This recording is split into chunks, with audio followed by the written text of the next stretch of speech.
Dear students, आज हम IR spectrum में आईआर स्पेक्ट्रम की कंडीशंस को डिस्कस करेंगे कि आईआर स्पेक्ट्रम किस तरह से प्राप्त किया जाता है।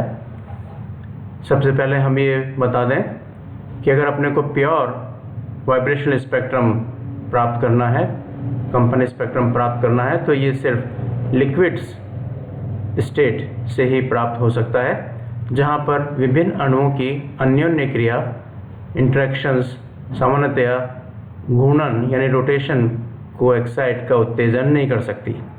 इसलिए लिक्विड स्टेट में जब हम आईआर रेडिएशन डालते हैं तो जो घूर्णन संक्रमण है वो नहीं होते, सिर्फ हम कह सकते हैं कंपन संक्रमण ही होते हैं और हमें सिर्फ कंपन स्पेक्ट्रम या सिर्फ वाइब्रेशनल स्पेक्ट्रम ही प्राप्त होता है। किसी यौगिक के आईआर स्पेक्ट्रम प्राप्त करने के लिए निम्न कंडीशंस जो हैं वो आवश्यक हैं। फर्स्ट वन, अणु की कंपन गति की आवृत्ति जो है वो विकिरण की आवृत्ति के समान होनी चाहिए, यानी आपतित विकिरण की आवृत्ति और अणु के कंपन की आवृत्ति जो है वो बराबर होनी चाहिए। अर्थात हम यूँ एक्सप्लेन करें इसको, अणु के कंपनों की आवृत्ति उतनी ही होनी चाहिए जितनी विकिरण की आवृत्ति है। इसका कारण यह है कि कंपनों के फलस्वरूप डायपोल मोमेंट भी कंटिन्यूस ऑसिलेट या दोलन करता रहता है, और जब इन डायपोल मोमेंट के ऑसिलेशन या दोलन की आवृत्ति विद्युत चुंबकीय विकिरण की आवृत्ति के बराबर होती है तो अणु द्वारा विकिरण का अवशोषण हो जाता है।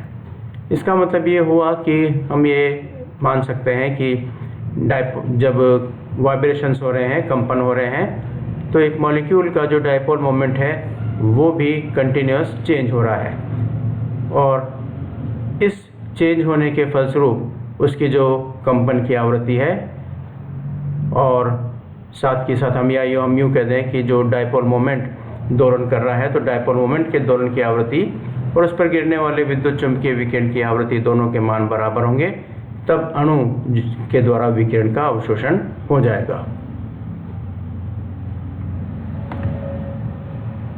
सेकंड कंडीशन जो है वो ये है कि अणु में कंपनों के परिणाम स्वरूप उसके डायपोल मोमेंट में परिवर्तन होता है, जो परिमाण या दिशा या दोनों में हो सकता है। ये तभी होगा जब अणु में परमानेंट डायपोल मोमेंट हो, यानी जब अणु में वाइब्रेशन से कंपन हो रहे हों तो उसके डायपोल मोमेंट में चेंज होता है, जो उसकी डायरेक्शन या उसकी वैल्यू दोनों में हो सकता है। परंतु ये जो चेंज है ये तभी होगा जब अणु में पहले से या परमानेंट डायपोल मोमेंट उपस्थित हो।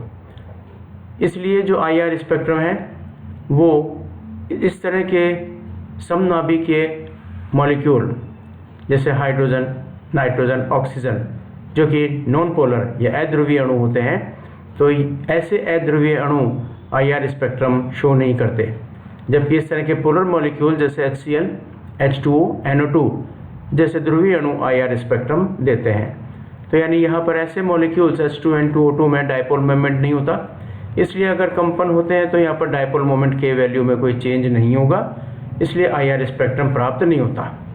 जबकि यहाँ पर पहले से डायपोल मोमेंट है और कंपन होंगे तो डायपोल मोमेंट चेंज होता रहेगा, तो इसलिए ऐसे पोलर मॉलिक्यूल जो हैं वो आईआर स्पेक्ट्रम शो करते हैं। अब यहाँ पे एक स्पेशल एग्जांपल हम लें और वो है कार्बन डाइऑक्साइड मॉलिक्यूल का, उसको हम यहाँ एक्सप्लेन करना चाहेंगे। कार्बन डाइऑक्साइड अणु में एक सिमेट्रिकल स्ट्रेचिंग, एक एसिमेट्रिकल स्ट्रेचिंग और एक बेंडिंग मोड ऑफ वाइब्रेशन होते हैं।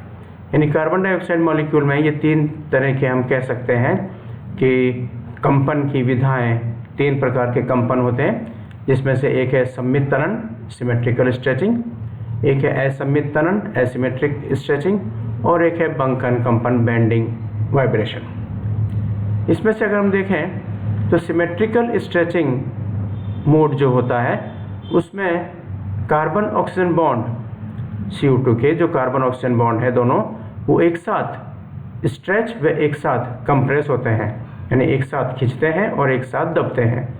जिससे डायपोल मोमेंट पूरी कंपन गति के समय जो है डायपोल मोमेंट की वैल्यू 0 होती है। अतः कंपन का ये मोड जो है वो IR स्पेक्ट्रम शो नहीं करेगा, इसलिए हम कहेंगे ये जो सिमेट्रिकल स्ट्रेचिंग है वो IR इनएक्टिव होती है।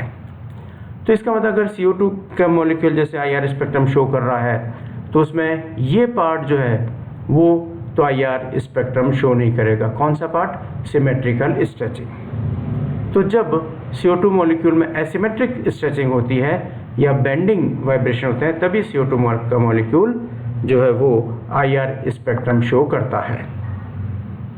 तो एसिमेट्रिक स्ट्रेचिंग में एक कार्बन ऑक्सीजन बॉन्ड अगर स्ट्रेच होता है, खींचता है, तो उसी समय दूसरा जो कार्बन ऑक्सीजन बॉन्ड है वो कंप्रेस होगा या वो दबेगा। अतः इस तरह से हम कहेंगे कि एक फ्लक्चुएटिंग, एक परिवर्तनशील डायपोल मोमेंट प्राप्त होता है। तो हम इस परिवर्तनशील को हम यूँ कह दें कि पहले जो बॉन्ड स्ट्रेच होता है एक बॉन्ड, दूसरा बॉन्ड कंप्रेस होता है। अब नेक्स्ट टाइम क्या होगा, जो पहले बॉन्ड स्ट्रेच हुआ था वो कंप्रेस हो जाएगा और जो कंप्रेस हुआ था वो स्ट्रेच हो जाएगा। तो इस तरह से डायपोल मोमेंट की डायरेक्शन या वैल्यू जो है वो कंटिन्यूस जो है चेंज होती रहती है। तो एक परिवर्तनशील फ्लक्चुएटिंग डायपोल मोमेंट प्राप्त होता है। ये इस तरह का जो कंपन होता है, इस तरह का जो वाइब्रेशन होता है वो IR एक्टिव होता है। तो एसिमेट्रिक स्ट्रेचिंग CO2 मॉलिक्यूल में IR स्पेक्ट्रम को शो करती है। इसी तरह से बेंडिंग मोड ऑफ वाइब्रेशन, बंकन कंपन के फलस्वरूप भी डायपोल मोमेंट फ्लक्चुएट करता है और यह मोड भी, ये कंपन की विधा भी IR एक्टिव होती है या IR स्पेक्ट्रम प्रदर्शित करती है। तो इसका मतलब CO2 के मॉलिक्यूल में जो IR स्पेक्ट्रम होता है वो दो तरह के वाइब्रेशन से होता है। एक तो है एसिमेट्रिक स्ट्रेचिंग और एक है बेंडिंग मोड ऑफ वाइब्रेशन।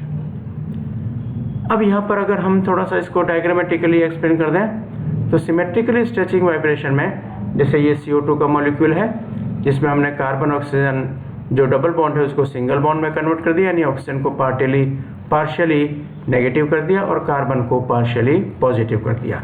तो कार्बन पे दो पार्शियल पॉजिटिव चार्ज और ऑक्सीजन एटम पे पार्शियल नेगेटिव चार्ज है। ये एक हम कह सकते हैं, मान लीजिए इसमें दोनों बॉन्ड स्ट्रेचिंग पोजीशन में, तो एक स्ट्रेच पोजीशन हो गई।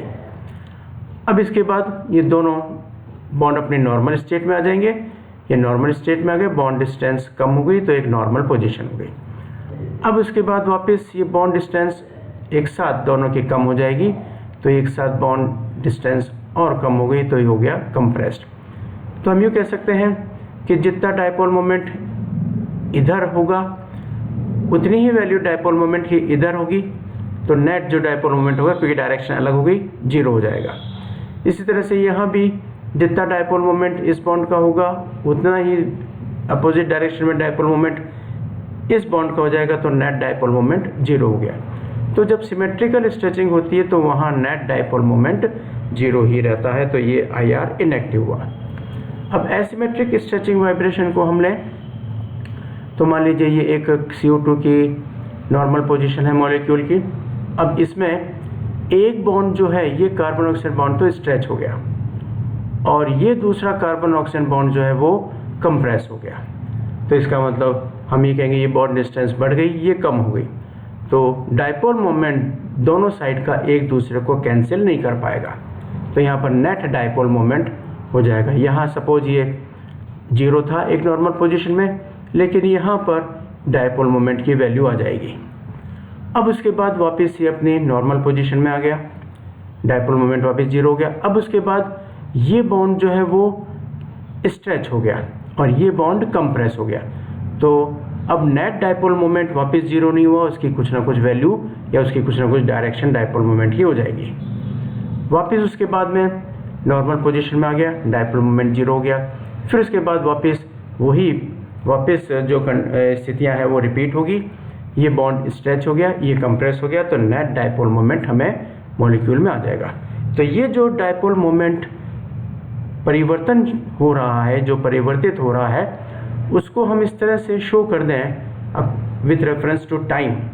एक vertical component of dipole moment को हम इस एक्सिस पे ले लें, इस एक्सिस पे टाइम ले लें, तो ये एक तरह से ये टाइम के साथ साथ डायपोल मोमेंट चेंज हो रहा है। आप चाहे उसकी हम डायरेक्शन ले लें चाहे वैल्यू ले लें। तो ये इस तरह से सपोज पहले डायपोल मोमेंट 0 था नॉर्मल पोजीशन में, फिर डायपोल मोमेंट की कुछ वैल्यू आ गई इस स्ट्रक्चर के कारण, फिर डायपोल मोमेंट ये जो मॉलिक्यूल है अपने नॉर्मल स्टेट में आ गया, डायपोल मोमेंट 0, फिर कुछ ना कुछ डायपोल मोमेंट आ जाएगा, सपोज ये इस तरह से हो गया, फिर ये डायपोल मोमेंट 0, फिर डायपोल मोमेंट चेंज हो गया। तो इस तरह से एक डायपोल मोमेंट जो चेंज हो रहा है कंटिन्यूस, उसका बिहेवियर हमें मिल जाता है विथ रेस्पेक्ट टू टाइम। अगर ऐसा ही बिहेवियर हम कहते हैं जो रेडिएशन आ रहा है IR रेडिएशन उसका हो, तो इस मॉलिक्यूल्स द्वारा उस रेडिएशन का अवशोषण एब्जॉर्शन हो जाता है और IR स्पेक्ट्रम मिलता है। ये तभी संभव है, ये तभी पॉसिबल है जब मॉलिक्यूल एक change in dipole moment show करे। इसी तरह से बेंडिंग वाइब्रेशन को हम शॉर्ट में एक्सप्लेन कर सकते हैं। ये एक CO2 का मॉलिक्यूल, लीनियर मॉलिक्यूल, बेंडिंग होगा, इसका मतलब ये दोनों बॉन्ड बैंड हो गए, उसको हमने इस तरह से शो कर दिया। ऑक्सीजन को partially negative, carbon positive show कर दिया, फिर वापस से अपनी नॉर्मल पोजीशन में आ गए, फिर वापस से ऊपर की तरफ बैंड हो जाएंगे। ये प्रोसेस जो है ये वाइब्रेशन के टाइम चलता रहेगा, तो हम इसको बेंडिंग वाइब्रेशन कहते हैं। यहाँ भी हम डायपोल मोमेंट की वैल्यू या उसकी डायरेक्शन को शो करें, सपोज ये डायपोल मोमेंट यहाँ पे, फिर ये इस तरह से शो कर दिया, फिर वापस डायपोल मोमेंट की पोजीशन, तो वही एक कंपोनेंट डायपोल मोमेंट का एक्स एक्सिस पर ले लें, इस एक्सिस पर टाइम ले लें, तो जो डायपोल मोमेंट का बिहेवियर होगा, जो फ्लक्चुएट होगा, वो बिहेवियर इस तरह से शो होगा। तो मैं इन माय ओन वर्ड्स में अपने शब्दों में कहूँ तो डायपोल मोमेंट का ये जो चेंज हो रहा है, जो ये फ्लक्चुएशन हो रहे हैं, वो बिल्कुल एज ए वेव के नेचर में शो हो रहा है। और यही वेव नेचर जो है आने वाले गिरने वाले इस पर रेडिएशन की होती है। तो रेडिएशन की wave nature in terms of आप फ्रीक्वेंसी कह लीजिए, वेव नंबर कह लीजिए, और ये जो dipole moment as a wave nature की तरह से अपने आप को चेंज कर रहा है, इसकी फ्रीक्वेंसी या इसकी वेव नंबर दोनों अगर एक ही रेंज में होगी तो मॉलिक्यूल द्वारा IR रेडिएशन का एब्जॉर्शन हो जाता है। इसलिए जो IR स्पेक्ट्रम है वो पोलर मॉलिक्यूल्स द्वारा ही शो होता है, नॉन पोलर मॉलिक्यूल द्वारा शो नहीं होता। यह पार्ट एक एग्जामिनेशन के पॉइंट ऑफ व्यू से भी इम्पॉर्टेंट है। Thank you.